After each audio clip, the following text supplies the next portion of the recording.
In a little church set on the hill, Methodist church, St. Methodist, A-M-E. And my mother, I wished I could say to you that I remember the time when my mother allowed me the luxury of deciding whether or not I was going to church, or whether this or that. But the church was also basic in my life. I remember even from 5 or 6 years old, some of the sermons, some of the preachers, the Methodists sent their ministers at different times. I remember some of the sermons of some of the ministers of that time. I always looked up to ministers. I knew when I was a boy that I would either be a doctor or a preacher. There's never been a time when I didn't know what I was going to be. And it was encouraged by this word Miss Clinton used, a village, but Oxmoor was a village. All of the people there looked forward to encouraging and bringing out, I guess, what was best particularly in all the children, but in the brightest ones especially.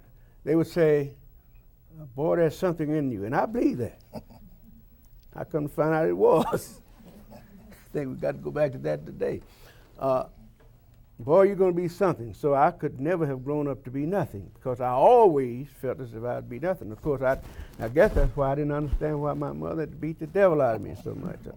My teachers, now I must say so you won't get the impression. I told you I wasn't an angel, you remember that. I was just mischievous.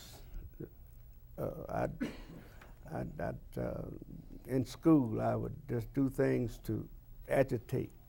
And I remember one time, I guess you want some of my background. Yes.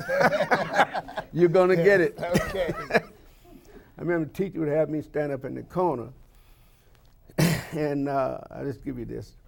And the clock was in the corner. So naturally, I'm being punished, but I am always intent on doing something to make myself felt and known. So even in the corner, I got busy, run the clock just a little bit, run the hands of the clock up. And naturally, the girls would be smiling, and I was glad. So I'd run it up a little more. And I think I ran up 3 or 4 times, to the extent that we were supposed to get out of school around 3, and I think I had us getting out nearly 1 o'clock. But at that time, they were beginning adult education, just way back in the 30s. And I remember Professor Parker coming on to school, and the principal would ring the bell. She was Miss Wyndham, she's a very strong person, and I can't tell you how many times she whipped me. It'd be unfortunate. And he came up as we were being dismissed. He said, well, what's wrong? And so Miss Owen, she says, Freddie? I said, oh, Lord, it's hell to pay now. So she got everybody back in, and she had a knack of walking me to the cloakroom. And she had a little strap, I guess, by the side of my finger, square though, and it would hit, after you keep hitting, you hit in the same place. And she decided that day that I should at least cry, but I was a toughie. I always was a toughie. That may come out later in my question. And I just determined I wasn't going to cry, and I wasn't going to let those girls see me cry. So she'd take me back to the cloakroom and work on me behind, and I'd come back out, and when I get back to where the class was, I'm smiling. She said, you still smiling, let's go back again.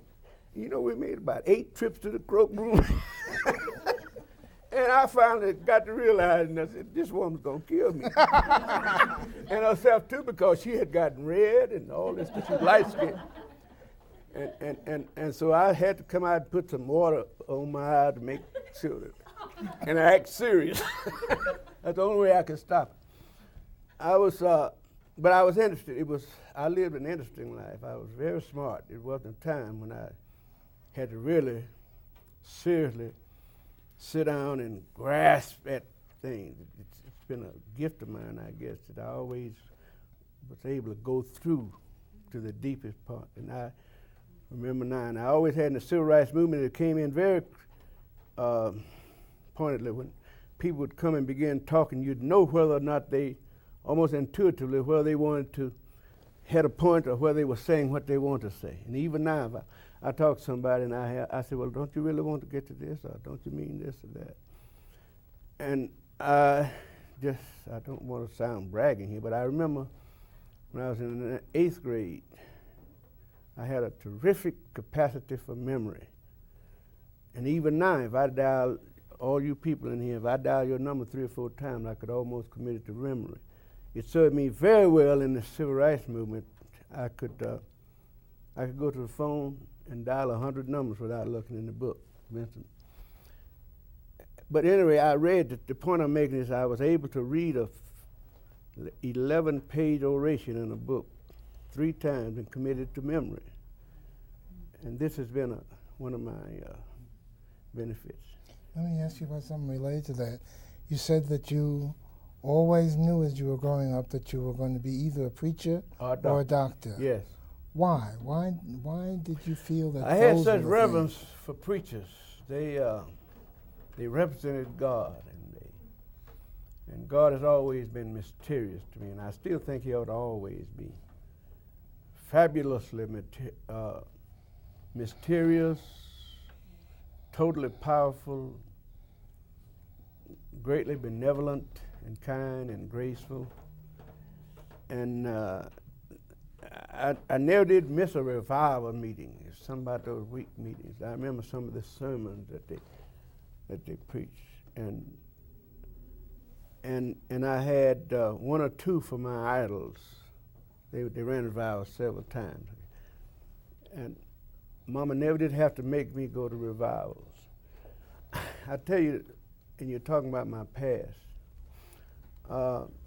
We were raised in the Methodist church, and that was a greater distinction then in being Methodist and Baptist than it is now. And our church was, I believe, was on the 2nd and 4th Sunday.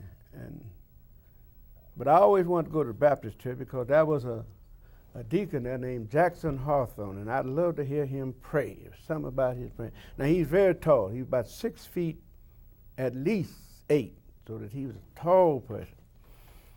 And the Lord had engineered his feet so that they were quite long.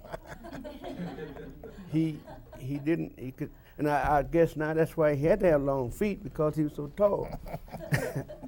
But he would be praying, and there was something about his prayer, even as a boy, and I remember it now, that he would be praying to the Lord, and he would use these words: "Do thou have mercy upon us for Jesus' sake." And it looked like to me something just did something to me. This is how it has I've always been receptive to the idea of people approaching God, and I always felt like, although invisible, that He answered. And of course, I learned as I grew up that no human beings were perfect people, and I think we have to remember now that the way we carry ourselves mean a lot to younger people. It sort of disturbed me to see something wrong in people that I looked up to, but you learn as you go on that there are no angels, perfect angels on earth. And some people you wish to see be angelic become devils. But I had no problem keeping the focus of the religious perspective in my life. And I never tried to do it. It was just something that came to me. I never sat down and wondered whether I was religious or wondered whether I ought to do this. I've always had the persuasion that I ought to do what is right. And in the freedom, I guess, opportunities I've had since I've been and remember, I have been a popular individual ever since I was about 18 years old, even before I married, because of my gift, because of my learning, because of my rise into situations. If I get into a conversation, even with adults, mostly young, it was I could relate to what was best in the conversation. But I always felt as if even with all I could do and had out of, humble myself before the idea of God. And so I'm thankful for that, because with the opportunities I've had, I could have gotten a big head, and could have been swollen up in personality and other things, and just got to believing I could do a whole lot. But I understand now it came from that word that Paul said, which means most people don't understand. It was not I, but God who did it through me. And I suspect that that's what all of us are here for. If we ever understand who we are and what we are in this plan that we have in this life. I don't know, I don't want to philosophize too much, but that's you all right. That's cut part me of off you. because I'm a talker and I am a preacher. Sudarshan, would you like to enter in? No, one of the things that I go back to my mother, though. I mentioned I've never seen, and I tried to look back over my life, but I've never seen anything in my mother's life that would have led me to be less than I ought to be. And I looked for that. And I thank God today I can say it. My mother lived to be 95 and was buried in 1995, just a couple of years ago. And she didn't baby us. She didn't make me her favorite son. I thought she hated me at one time, the way she beat me so much. But I could always tell she was proud of me and my accomplishments. But she never did let that get to the point where she could not use the switch or the iron cord or whatever else it was. But I have never, and I think a part of what I am today, I got it from her. And I think my mother and the principal of our elementary school were the two people, I guess, most pointedly in my life. So that teachers are most important. It's an unfortunate thing that we don't realize that teachers are the engineers of life and thought and all this kind of stuff. We pay other engineers for building bridges, but the chief engineers ought to be the parents and the teachers and the preachers in that too, of course. You have to come in if you want to. Sir? I was telling Sudarshan he's going to have to come in if you want Cut to. it. I was please. going to ask you about this phenomenal memory that you have. Yes, thank To you. what extent do you feel that it was nurtured and trained by your membership of a church community? Ask me that again. I want to be That sure I understand. did your religion and religious training in any way help you to develop, to cultivate this gift? Of memory. I think it was, yes, as I grew up, I could always remember and relate to things, and I've always been able to quote scriptures to substantiate whatever I would say. But in the civil rights movement, it was most helpful because I have spoken all over the country and Europe and a couple other places, and I've been able to make people understand that God is related to whatever we do, so that people get the impression that I am a part of what I say, and I think that's important too, you know. It just ought not to be words. But my memory has never failed me at the time. It's often said that Dr. King, when he was growing up, would have to recite a passage or two from the Bible at the end of the day at the dining table. Did you have any similar tradition at your home? Not necessarily. My stepfather was not a church person. I don't remember him going to church, but I believe it was 2 times. And he'd been in jail those 2 times before. My stepfather made liquor. And I remember the people coming to buy liquor and so forth and so on. And he had an expertise in using what we call bad language or curse words. And my stepfather had a way of, we'd all have to sit around a table, all of us. He's at the head, my mother next to him. Then we'd come around even almost in ages, you know, around the table. Table is the longest from here to that thing, because It's there were, what was it, 9 kids and 2 parents. And instead of him saying encouraging words, which he didn't have, he'd always be able, and this is at the table when you ought to be sitting down and relaxing and enjoying meal and enjoying each other. But he would always remember something that he had in his mind or in his craw against somebody. So when he fixed your plate, and I remember he'd been a coal miner, an old miner. His finger was like that when it was straight. So he'd be pointing to me, he'd be pointing over here.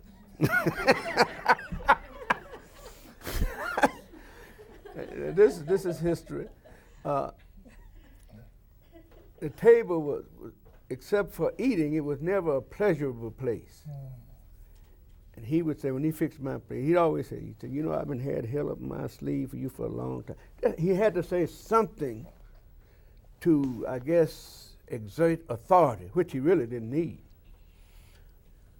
And then he'd come to my sister, who was next to me, and he would have a word for her. And I don't want to get these in the record unless you want them in there, but he had a word for every one of us. He'd say he'd always give her the wing because she could fly. When Mama be after her whip, she would run. She could outrun a turkey. He had a name of my bigger brother, next third child. And remember, there's just I should say this so that you won't misunderstand. The 7 of them are whole. The 2 of us are. Those are my half sisters and brothers. From number 3 on down. Began my brother, who is now, well, I'm 76, he'd be 71. But Papa would always, and he would go around the table, and I don't ever remember him saying an encouraging word to any one of us, even the smallest kids. It was always a threat or something. So I wonder, now I have wondered myself, how in the world did I develop into believing that you ought to be kind and gentle and nice and encouraging when he never was. What do you think the answer is, Fred? Well, I must say that we talk about God, and this is a school of theology, and you ought to remember that that God does what he wants to do and needs to do in spite of and despite us. You see, I could have been a nervous wreck. Yes. You know, I could, from a child. I sometimes now sort of look with askance at these little kids, 8, 9, 10 years old. You got taken to psychology and all that kind of stuff. And I wonder about it. But then I think that God has his, in Hebrews it says, he moves at sundry times in human history. And I think he does it. And I think he can bring you to what he wants you to do, even despite most of the turmoil and stuff, and keep you moving. It certainly has been that way with me. I have never been on the verge of despair. I have never felt as if I had to be discouraged. In fact, when I'm speaking, I used to be speaking a lot of time, I always wind up and get the house turning over. Why should I feel discouraged? When Jesus is my so I never felt alone in that sense. Go ahead, I'm have to cut in because I go on. So would you also But say... I never had to recite scriptures at the table. We didn't sift Bible verses until later. But where did you gather this fearlessness? Well, I think I took it first from my mother, who was strong in the faith. She didn't have much, but I never saw her quaver. And I guess I best should give you this illustration, which is written somewhere. My stepfather was not a kind man. I don't remember Mom at one time didn't have about 2 dresses. And back at that time, a $2 bill or $5 bill was real money. So we had to walk across the mountain to the Tennessee Coal Line Railroad store, and it was about, I guess, from where we live, 5 or 6 miles. I thought it was further then. And on the way there, my mother certainly discovered that about midway too, that she didn't have the money that we was going to get. So we'd gone halfway. And she almost didn't disrobe herself, but she went through every part of her clothing and didn't find it. And I, as a boy, I always had, I guess, some idea that when people have a misfortune, they ought to humble themselves and even cry. So I expected her to cry about it. And she didn't. And so she finally said, well, we have to go back home. I said, well, aren't you at least going to cry about this? This is the truth. And I'm a young. She says, son, she said, you never can lose. You never should cry over what you don't have. She said, but what you have, take it and make the best of your little. See, we never had a lot. She said, you take your little and make the best out of it. And if you ever find you have nothing, remember that you're still somebody. And always look up to God. And I've never forgotten that all through my life. And I guess that's been 72 years ago, because I was just a small boy. I tell you, I remember things vividly. Yes. That was a source of strength that I never forgot. And when I've had my moments of when I should be discouraged, and please don't forget, not only in the civil rights, but in every church I've had very severe difficulties. I've been able to look back at that moment, and then I, like that other thing where it says, his eyes on the sparrow, and I know he watches me. I get comfort out of those old songs. I'm not very much into contemporary stuff, but that old stuff that talks about amazing grace, how it is, it always moves me. I hear contemporary, and I kind of like it. I haven't really learned to like all I've heard yet that's contemporary, because I think many times people are trying to walk with both feet in the air, and you can't do that too well. One of them has to be on the ground, decent. You go doing the successful walking. But when you are about justice, Yes, and righteousness, and your home is bombed, yes. and when you are trying to admit your daughter to a school, And get and beat you're up, yeah. beaten up, where do you get that courage to keep going and not hate and not respond in kind? Because the temptation would be to hit back. True, and I think most people, and Dr. King tried to get this over, should realize you really don't have to hit back when you got God on your side, who sees everything, who knows everything, who records everything, and who really tries to speak to you during your crisis. I don't think people are conscious of that, and I try to say it to people in the church. I don't think they hear me. I don't think most religious folks hear the Lord very much. Excuse me, I'm still in a school of theology. That's all right. But I don't think most people really listen to God. And I'm not too sure that we don't take the position of just telling God what we want him to know and going our way. But my experiences, to answer your question, based on how my own life developed, from a youngster, from getting up and from getting married and from growing kids. See, I was grown when I got my education. I graduated when I was in 1940, when I was 18, and married when I was 19, and then left home, went to Mobile. And I never had a person to sit down and counsel me about how you ought to look at things. And yet, in the crisis, I always had it in a split second, and I tried to relate it to what was right. I never have counseled people wrong, regardless. Now, I've had people get angry at me because I didn't say what they want me to say. You have some people in the civil rights, and some blacks now who look at me as if because I won't agree with them, I might be an Uncle Tom. But I know that right is right. And is it also true that you have cultivated the art of listening to God? Yes. And yes. what is it? Well, in listening to God, you appropriate yourself to the idea that since he has the answers, whether you hear it clearly or not, it's like these things that send out impulses. It's there. See, and I'm never alone. I have never been, as I said, alone where I felt as if God wasn't there.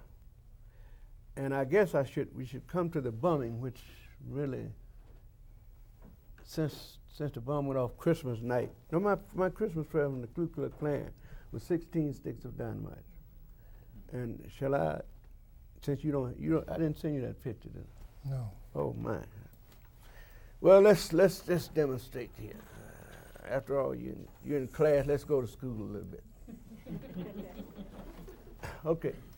The church. Let's say this is a church. The church is brick.